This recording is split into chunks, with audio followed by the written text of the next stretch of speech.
Everybody says that Mandarin Chinese is the hardest language in the world. Well, after doing immersion for quite some time and having learned 4,000 words in 4 months, I can confidently say that those people have a point.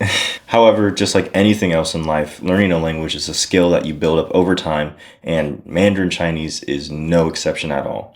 The more you do it, the easier and more intuitive it becomes, up until second nature, essentially. So in this video, which I'd like to split into 2 parts, I'm essentially just going to be talking about my journey learning Mandarin, just what I did. I'm not going to really say if what I thought I did was good or bad, or if I would do it now. And then in the second part of this video, that's when I'm going to give sort of my takeaways and what I think worked and what didn't work.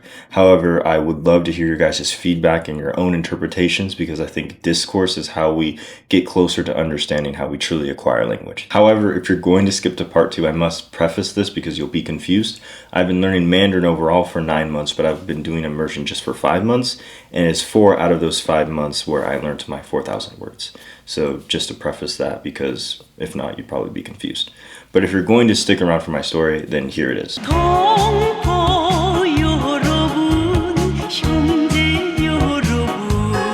So yeah, as I said before, I've been learning Mandarin for about 9 months to the day, actually, because it was August 25th when I started doing Mandarin. And the reason I remember that day is because it's the day that I started school and had my first Mandarin class in college. And the reason I started Mandarin in class is because for my major, I have to pick a language to learn, and I chose Mandarin because it's a language I've always wanted to learn. So I essentially started learning Mandarin mostly through class methods and output. So essentially what that means is that day 1, I looked up a lot of phrases on Google Translate and said them to my teacher because I wanted to have a conversation with her. So I just memorized some phrases, and then I would find a lot of people on campus who were natives, and I would just speak with them, and I would just try my best to understand what they're saying back. Most of what they said, of course, I didn't really understand, but if there are things that I'd already seen before on Google Translate, I could understand it. So most of my Mandarin learning journey started off just with doing output and then just doing things in class. I wanted to do immersion. I wanted to do more immersion, but I didn't really feel like I had a lot of time to go forward with it. And that's completely valid because I had a lot of stuff going on. So it was mainly just me doing it in class. So this kind of is how it went from August to November, I would say. And there were some days where I did take time out of class to try and do immersion or do more listening. Maybe it would be 3 hours a day outside of class, but these were very few and far between.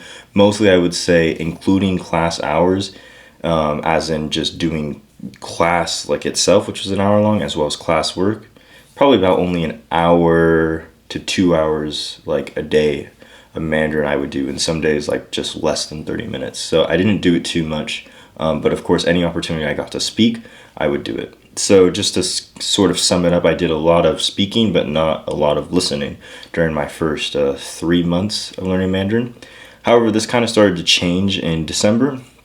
As in December, I, was off of school. I had a lot more free time, and then I actually wanted to start trying to do immersion. So I did sort of like a semi-immersion where some days I would actually listen, and other days I would just like not.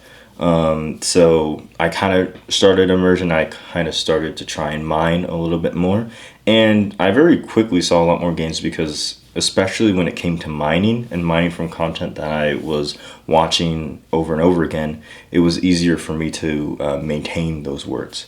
So that's when I eventually decided that, okay, in January that I'm actually going to, start like doing like immersion hardcore. I don't care if I think I don't have any time. I obviously feel like that I'm getting a lot of gains, so I'm just going to do it.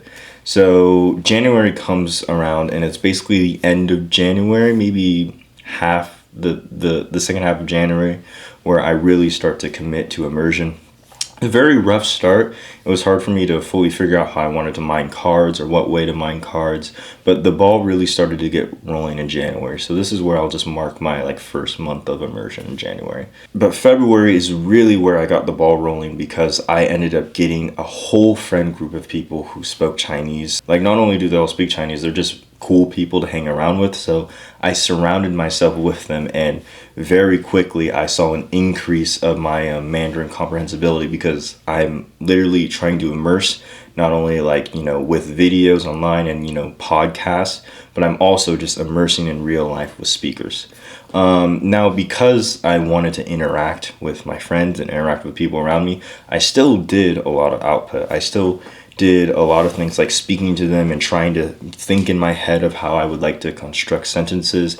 And maybe sometimes I would just directly look things up, like how to say a full sentence, and then I would repeat it. So a lot of times, I guess you could say, I was basically just guessing language. Like maybe there wasn't something I knew fully how to say, and then I would just like kind of guess how to say it. A lot of times they did correct me, and then they would kind of like, just say like, oh no, it's not said like that, it's said like this, and I'd be like, oh, okay, and then I would still say it wrong the next time anyway. But there's other times where it was very clear that like I could tell from their face that like I had said something wrong in an incorrect way, but they still were able to get, the idea of what I was trying to say. So that's sort of what was going on from about February, March, and maybe half of April. Because in April, I started to get really serious about how I wanted to take my output and how I wanted to interact with people, because I started doing, even more immersion and even more mining. So I'd say February to March, I do consistently maybe 3 to 4 hours a day of Mandarin. Now this could be anything. Sometimes I did like 2 hours straight of just immersion. Some days like I would do more hours just focused on like mining cards. So it wasn't always consistent if I would do like just straight listening.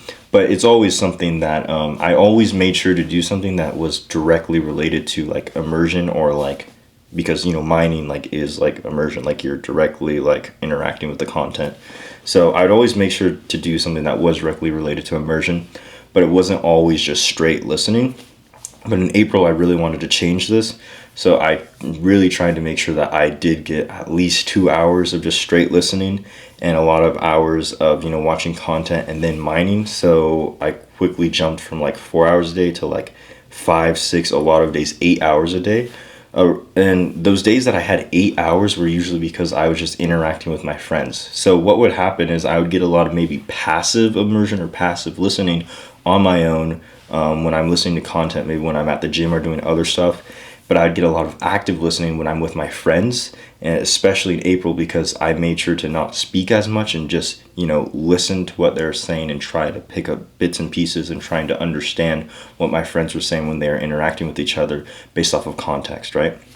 And then in May, which is this month, so the beginning of May, is when I started to, still do output, however, more so in a crosstalk-ish style. Essentially what crosstalk is basically if there's two speakers in a conversation, or two people having a conversation, they just speak their own native language. So I would speak English, and then my Chinese friends would speak Chinese. Now, this didn't always go perfectly, and when I tried to like have them do crosstalk at the beginning, it was really hard for them to do that, because like if I speak English to them, then they'll just speak English back. And when I spoke Chinese in the past, I would also speak Chinese even if I didn't fully understand. So it was really funny. But I have a few friends who really were like, okay, I'll listen to you. I can tell that you're really hardcore about this for whatever reason, so I'll speak Chinese to you. So I would speak English and they'd speak Chinese, but it's more so like I would speak English, and then if I was confident of a thought that came to my head and it was in Chinese, and if I was confident that I could say it in Chinese correctly, then I would say it in Mandarin, right? And at the beginning, some of it was kind of forced out where I thought I was confident, but maybe I wasn't like 100% confident. But then over time, I slowly made sure to just spit out the thoughts that were just like that I felt like I was actually really confident in and was really sure that they were correct. So it's just trying to find a correct balance and making sure to say the thoughts that I think are correct, but also making sure not to just only speak English, because I think I'll always be wrong, right? So I really felt like that I found a great balance of doing this. I was able to have really smooth and great conversations, and out of nowhere, I would end up sometimes just like speaking Chinese straight for just like a few sentences in a row, which was like really weird. Now, I had done that in the past before in like February and March, and then in my whole output period at the very beginning, like in August to November, where it was all just output. Like I did do that before, but the difference now is that it felt like a bit more natural. Like it didn't feel like I was forcing it out or that I had to think about it for a long time. I still had to make sure in my mind like if it was correct and kind of just like be sure if what I'm going to say like comes from anything that I've heard before, maybe videos or what my friends have said before, to make sure that I'm not saying it incorrectly. But it felt a lot more natural now when I was doing this sort of crosstalk, right? And so essentially, yeah, I just basically did a lot of listening. I, interacted with a lot of Chinese people. I spoke and then did a little less speaking, but the less I did and the more focused I was on speaking, the more natural it ended up becoming, and the more my friends were understanding me a lot better. And then finally, I just did a whole ton of mining, right? Like I did a lot of mining, which is how I ended up learning about 4,000 words or getting 4,000 words. So that's sort of my story. And now we're going to talk about what I think is good takeaways from this.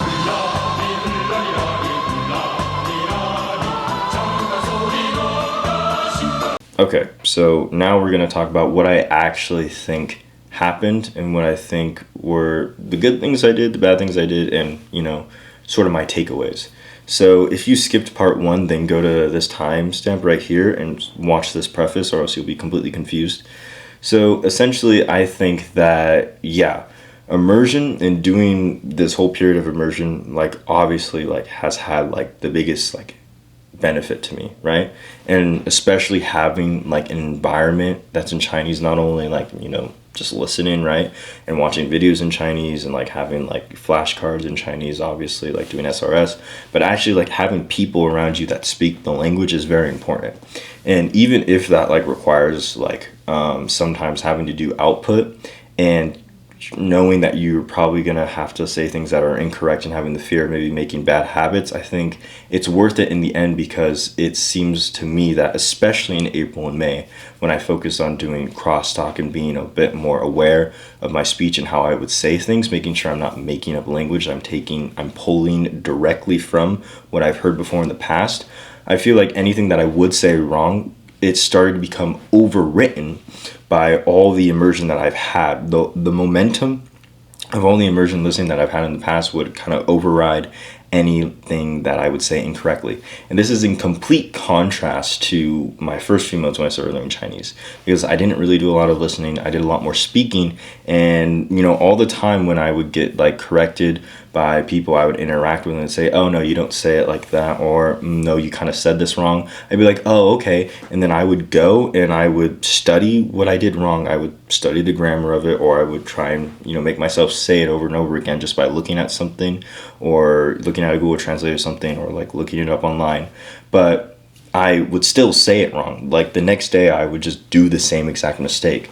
And my interpretation of this is because things that I didn't get a lot of like input on firsthand, or that I just didn't get a lot of listening with, it would just remain as like a bad habit in my mind. Like it wouldn't be overwritten, because I just kind of told my brain to like, oh yeah, this is like how you say it, and my brain has like no reference of what is right or like what's wrong, so it could just sort of do anything, if that makes sense, right? So I think obviously immersion has just been a big benefit, because like I got a lot of direct listening, right?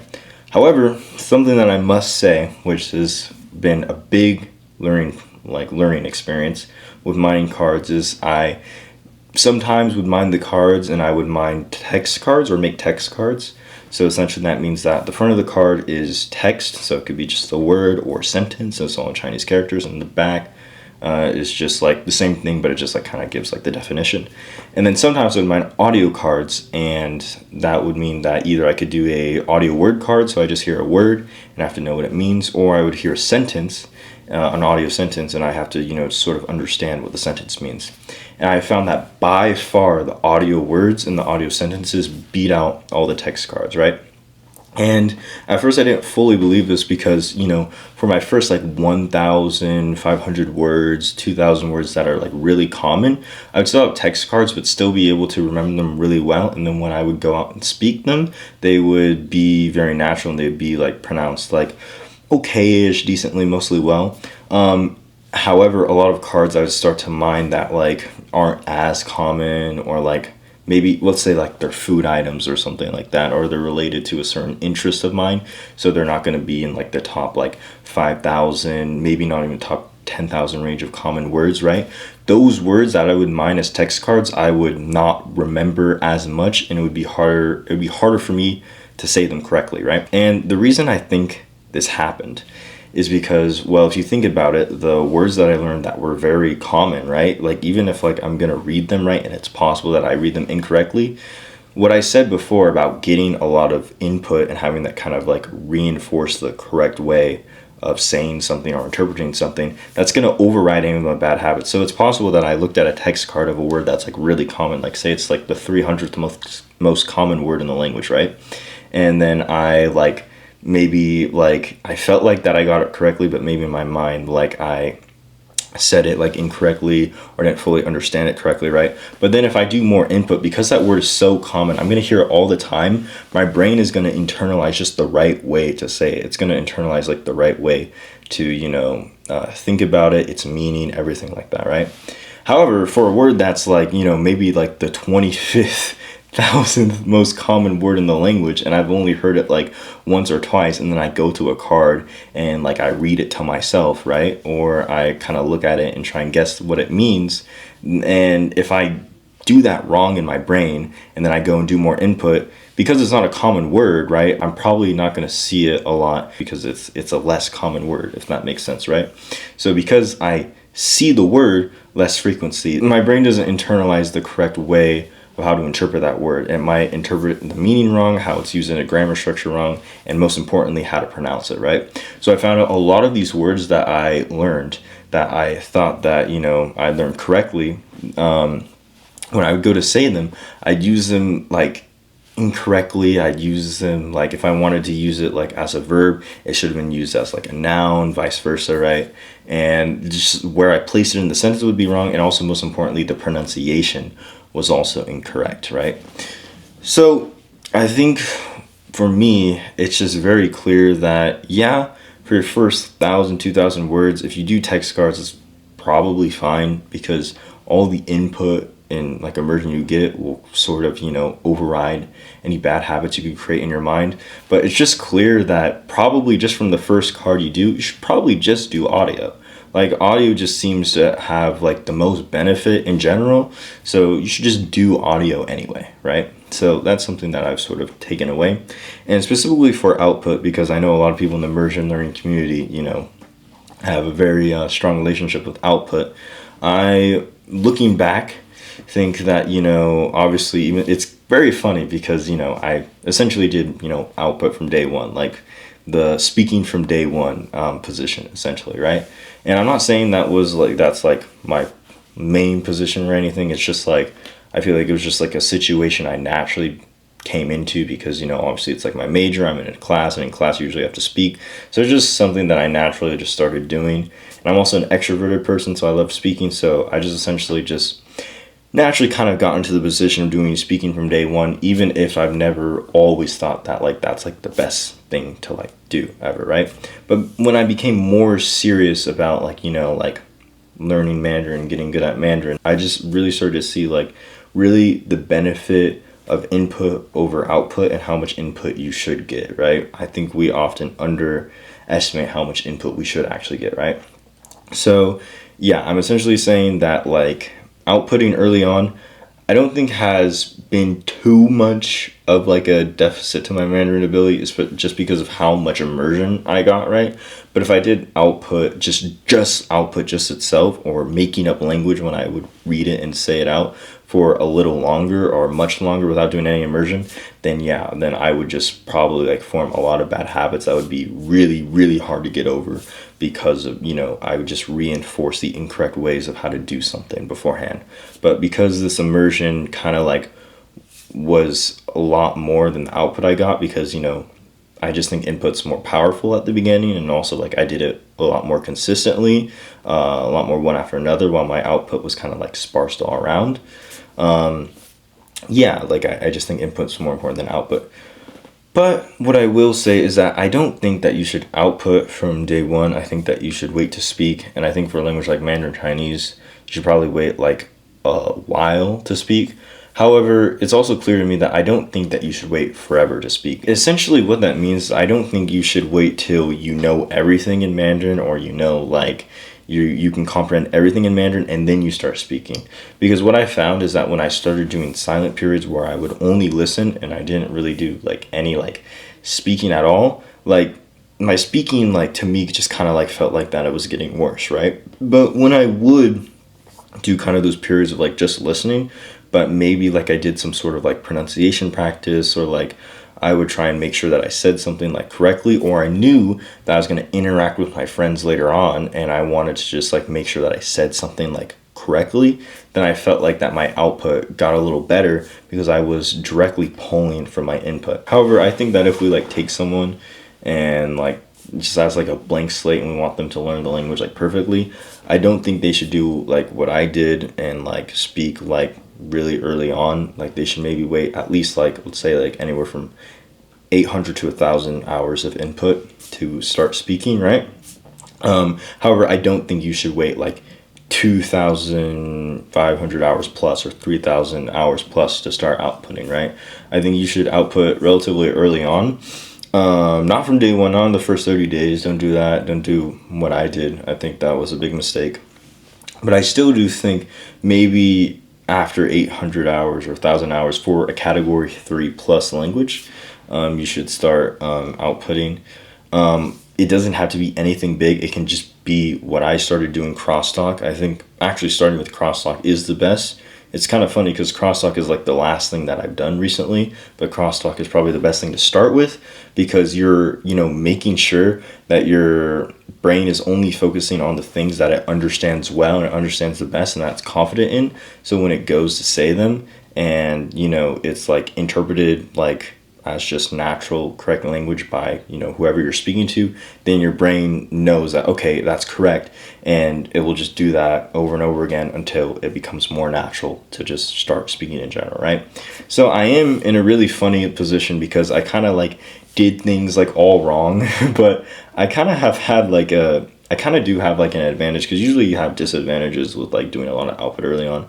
And that is true. Like when I started doing like immersion and then I would go to speak, there were still like a lot of like bad habits that I had developed that still needed time to like fully be overwritten.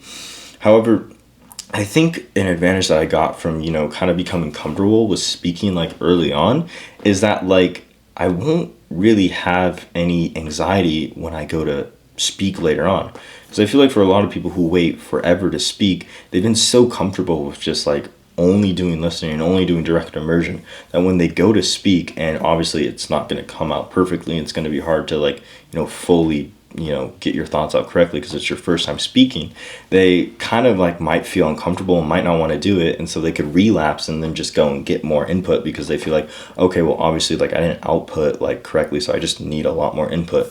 When maybe that's not true. Maybe you just need to do a lot more output practice, right? To go further on this point though, I just think that you should do like output like while you're still doing like a lot of input, because your relationship between input and output can really complement each other. Now still you should do a lot more input than output, and I did a lot more input than output in my immersion period, right?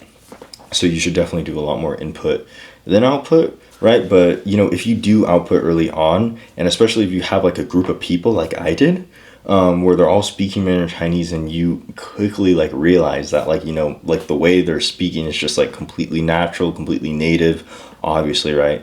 But the way that they're doing it, like it's just like easy for them to interact. And then there's you over here, right? Where you're trying to interact, but you're not fully there yet, right? So what I'm trying to get at is that if you also start like outputting, one, not only early on, but also when you're like with a group of people who you can kind of like compare yourself to, right? You will kind of want to fit in, you know what I mean? I mean, that's at least me and what I've kind of come to, right? February and March, like I still was kind of like, oh yeah, I'm just like kind of like a foreigner, like, just speaking Mandarin, like I want to be good, but it's okay if I make like mistakes. But then in April and especially May, I really started to come to a point where like, like my friends were like, these are like my homies, and like I just want to be like just like them, right? So I became more conscious about like how my output was different from theirs, and I became a lot more conscious about how I could improve my output and sound more like them via the input I'm getting from the content I watch and just listening to them, right? So I'd be more keen on understanding, like, not only like what they're saying, but like the way they're saying it and like the manner that they're kind of like expressing themselves, right? So that I could be more like them, right? And so this kind of like increased like my input because I would be more focused and more, into the details of my input, right? Which I think did greatly improve my output, right? So these are kind of like my takeaways. To kind of talk about like what I would do now looking back. Obviously, I'd probably just do immersion like from day one. Obviously, I think immersion really is, we all hear about it and we all hear like, oh yeah, that's good. But I don't feel like we fully take it seriously because it sounds a little crazy at first, right? Like how could you, understand a language just through mainly doing like listening, right? Or mainly doing like input. It just kind of sounds a little like insane, but it really does work, right? So I definitely do immersion. And then another thing, the reason I didn't talk about too much is because I can make it its whole video, but another thing is I definitely just put listening over reading like 9 out of 10 times. Not 10 out of 10 times, because I think reading does have a place, but one, not reading to yourself alone or I don't believe in reading if you don't have an audio component. So if you just pick up like a book in your target language and you just read it, right? But you've never listened to the language before, or you just pick up a book and you try and read it and you're trying to like, you basically essentially are just guessing language. And when you see a word, you kind of like guess what it sounds like or like guess like what it means. I think that's like, you shouldn't do that. Like, I think that's like incorrect. Like that's obviously something that I was doing, through August and November, like my first semester of school, because, obviously like class, right? So I wouldn't do that, right? But two, I do think that reading kind of like is still like a benefit to invest in.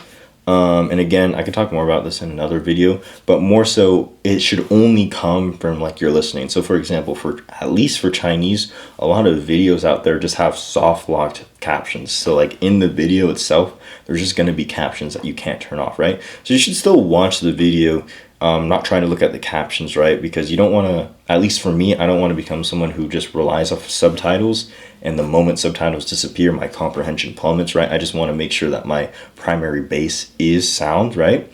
However, like, it is just clear to me that if you do audio cards, for example, right? If you do audio cards, for example, right? And you make sure to really focus on the audio, maybe do it twice over to like kind of get it in your brain, right? But then you have the back of the card that's in text. You're still focusing on the audio, but your brain's going to match the audio, what you're hearing, with the text, right? So you don't have to like, study like the Chinese characters that you're doing, right? You don't have to like study them like in depth or like look at like the radicals like fully and study them, because I think that's like interference with like natural like acquisition. But I feel like if your brain is just like listening to something and it's mapping it onto what it's reading, you just naturally like pick up things. Like you naturally pick up that like this like syllable that you're hearing, this sound you're hearing matches to this character. And also when you see characters over and over again, that's when your brain unconsciously notices radicals. And that when you're reading something, your brain is able to like kind of like pick up like the meaning of it. And then when you read another character that has like a similar radical, your brain kind of like picks that up like unconsciously. So kind of just like to give an example, like when I would do this, my first few months of learning Chinese and trying to notice the radicals, right? I would notice a lot of words that would have similar radicals and trying to memorize them, but I would not memorize them, right? But then when I did immersion and just through input, right? And I would do audio cards on the front and then text on the back, and my brain would notice that like this character has like a certain radical to it, and then I kind of just, just like complete the card, do more cards, and then I would do another audio card, right? And then there's a new character and it has the same radical on the side. On the side, my brain would like unconsciously like pick that up, right? And then when I would go to like do Chinese immersion and there's subtitles, right? And I have to look at the subtitles for a second to mine or something, my brain like easily like picks up the meaning, just like, oh yeah, like that just makes sense that radical would be there, right? Because like obviously the meaning is this, right? And like, the phonetics is this, but that all comes directly from listening, right? But I think like to me that kind of like makes it clear that like reading still has a place, just only if it's based off of like listening, right? but also like inconvenience as well. Like, I interact with my Chinese friends and like I have to like send messages to them, right? And I have to read messages. So it is convenient to like know how to read at least like 2,000 characters, right? I think that I can read, of like the 5,000 characters I know overall, because I know 5,000 plus words overall. Of that, I'd say that I can probably read 3,000, maybe like 3,000 and a half at least. Like maybe on a good day, like 4,000, but I don't try to read. Like I don't like try and sit down and read, or like when I'm reading text messages, I don't try and like, read the opinion in my brain. If anything, I would just try and get the meaning from like the characters, just like understand like what the meaning is, because for reasons I've already stated before, right? But I do think it's just convenient to just, even if not to read the characters and know the opinion, just at least know the meaning, right? I just think that's like very convenient in life, because like if you're gonna want to interact with people, right, and you want to do it online, you're gonna end up in situations where there's just gonna be stuff that's in text of your target language, right? There's gonna be things that are just in Chinese, or where you have to read something really quickly in Chinese, right? Or just use context clues to know how to click a certain button, right? So I think at least 1,000 to 1,500 knowing how to read is just like completely fine, right? So I got really lucky with this, because again, for like the most common 1,000, 2,000 words, right, you can read them. And any bad habits that you do create, if you just get a lot of immersion and input, then you'll just be able to read them completely fine. So over half of the characters that I know how to read, the reason I can read them is just because they're so common, right? But the other characters that I can read, it's just like through like the input and like immersion that I've gotten, right? And it's also clear that all the input and immersion that I've gotten, right, doesn't mean that I can read everything like completely. And I think that's completely fine. I don't think that you should rush to read. I have my whole life to read, right? For me, it's kind of like a buzzkill, because obviously, if you can't tell, I personally love reading. I think reading, like, for me is just something that like I love to do. It's a personal hobby of mine. So for me, it kind of sucks, kind of looking at the statistics, looking at my journey, and then looking at other people, looking at research in general, and just saying that like listening really should take the priority over reading. You really shouldn't do a 50-50 if you're doing input. It should be honestly something at least 85 to 15, but more so 95 to 5 or 90 to 10 ratio in the favor of listening, right? For me, it's kind of something that's a little hard to accept, because I love reading, but because I'm someone that's like committed to like figuring out like how we learn languages, but also just doing things in an effective way, right? Because when I'm going to share it with people, I don't want to lie, right? I want to do things in their best interest. I want to say things in their best interest. Then I just have to accept the fact that, yeah, like we just learn primarily through listening. That's just how it works, and we should do that, right? So yeah, I think just listening is essentially important. So I would go back and just do immersion. I wouldn't speak that much, right? I would just have like sort of like a basis of immersion, right? And for me personally, I think for most people, you should still wait a little longer to do output, right? Don't do what I did at the beginning of this year and do output. However, because just for me personally, I'm the type of person who is very extroverted and I love talking with people, I would have just done crosstalk, right? I just would have done crosstalk, because I just know that there's like words that I would always know how to say, but just primarily like keep it in English, right? And then just try and really be keen on listening to them and how they speak the language. So then like I could evaluate like my own Chinese and how I would like construct thoughts, right? Like not like the grammar and translating, but more so just like how they like think of like an idea and how like they say it, you know what I mean, right? So I would have done that from the very beginning, going back now, right? Yeah, so I think the main takeaways are that one, like listening really, it goes over everything, right? But two, listening complements everything, right? So you should listen the most. It's like the base factor that you need. However, it complements your output, it complements your reading, eventually also complements your writing. So you shouldn't put off like reading forever, and you definitely shouldn't put off output forever, right? You should use the listening to complement that, right? And then three, crosstalk is really important for both your listening and your output, right? Yeah, so those three things, just listening as your base factor, listening to make sure it complements everything else, and just doing crosstalk whenever you decide to output are my main takeaways.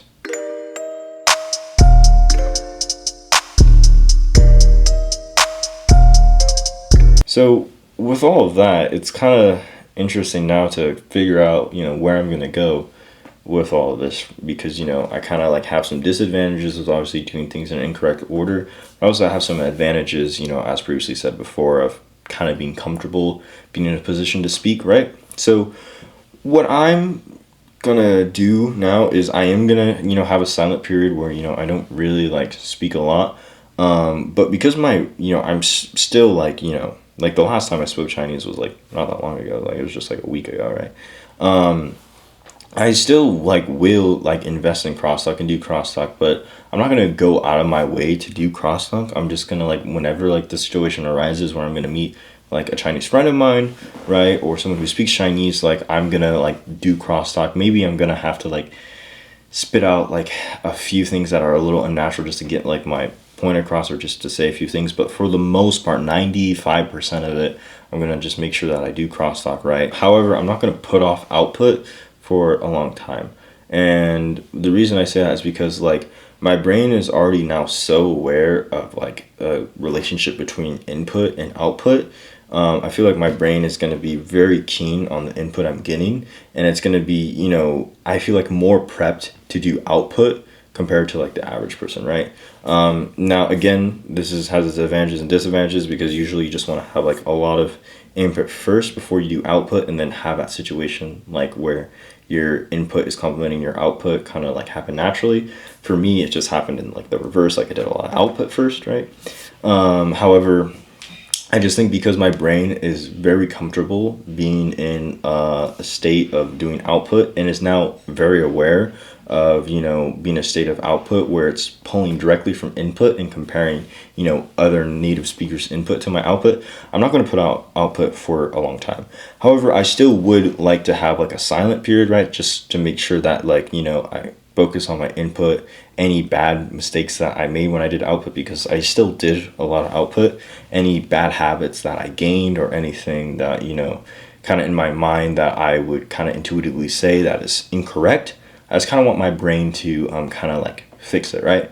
So I will have a silent period, but it's not going to be like a year or anything, right? It's also probably not even going to be like 6 months. It'll probably be like fairly less than that, right? But when it does come to like verbally like using language, I will be, using pronunciation practice, right? So obviously for tones, right, I made a lot of mistakes with tones at the very beginning of learning Mandarin, because I'd sort of make up language and like think I would know the tone, but then I would just say the wrong tone. So I do need more pronunciation practice on tones, but I'm also just going to invest on just making sure that I say things correctly with things like shadowing and parsing. So I will just be doing like pronunciation practice, right? So that's kind of where I am at right now. Just, get a lot more input, only speak when like the situation like arises. Eventually getting to that phase where like I'm actually just going to do like a lot of output practice, right? And then just do pronunciation. And I think just pronunciation is a really big point for me, right? Especially because, as I said, now that I really want to fit in with my friends, right, I think I really need to dig deep in different like pronunciation patterns and different nuances, right? So I'm definitely going to go all in on the pronunciation of things, right? Just pronunciation practice and sort of training my ear, right? And training my voice. So that's where I'm at right now. I hope you found my story interesting. It's really funny because my methodology now is like the exact like inverse of like how like I started doing it, right? But that's growth, that's life, right? And I'm glad that I'm here because, always, updating your way of thinking of something and like updating like your philosophy is really important, right? I feel like if you don't do that, then like, I don't know, like I don't really think there's a big benefit to do that. I feel like we should always be seeking for new information and trying to find out new things, right? Which is why I asked for your feedback. If you've made it to the end of the video, I'd like for you to sort of give your own interpretation of my story and what you think that was right and what was wrong. If you agree with me, if you don't, you can also share your own stories and whatnot. I'm very interested to hear what you all have to say. So yeah, thank you so much for watching, and I'll see you in the next one. 对不起，不要兄弟。